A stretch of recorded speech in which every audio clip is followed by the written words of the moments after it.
ሰላም ሰላም እንዴት ናችሁ? በባለፈው ቪዲዮ እንዴት ዲፖዚት እንደምናደርግ አይተናል። አሁን ደግሞ የበላችሁትን ብር ዊዝድሮ እንዴት እንደምታደርጉ ወደ ሲቢ ብር በረንብ እናያለን። በመጀመሪያ የበላችሁትን ብር ዊዝድሮ የሚለው ላይ ትገባላችሁ። ዊዝድሮ የሚለው ላይ እንደገባችሁ በቀጣይ የሲቢ ብር ሎጎ ነው የምትፈልጉት።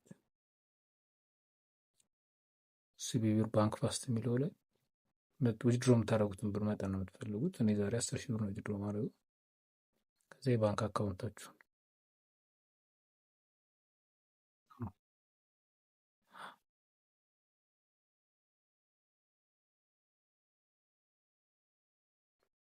ከዛ ኮንፈርም ትሉትና ኦቶራይዜሽን ይጠይቃችኋል። እሱን ዳውንሎድ አድርጋችሁ ነው መጀመሪያ ዋኔክስ ከፍቱ። በቀጣይ ቪዲዮ አሳያችኋለሁ። ሪካርድ ማድረግ ስለማይቻል ነው። ኮዱን ኮፒ ፔስት ትሉታላችሁ። ከዛ በኋላ ዊዝድሮዋችሁን ጨረሳችሁ። ስቴትመንቱን ያሳያችኋል። 10 ደቂቃ ግፋቢል በጠብቁ ነው። 14:08 ሰዓት ከሩብ ነው ዊዝድሮ ያደረኩት። ከዛ በኋላ ብሩ የገባው ስንት ሰዓት እንደሆነ አብረን እናያለን ማለት ነው። ዋኔክስ በጣም የሚመቸኝ ቤቲንግ ሳይት ነው፣ ይመቻችሁ። ከዛ እንደምታዩት ብሩን ከ15 ከ10 ደቂቃ በኋላ ገብቷል።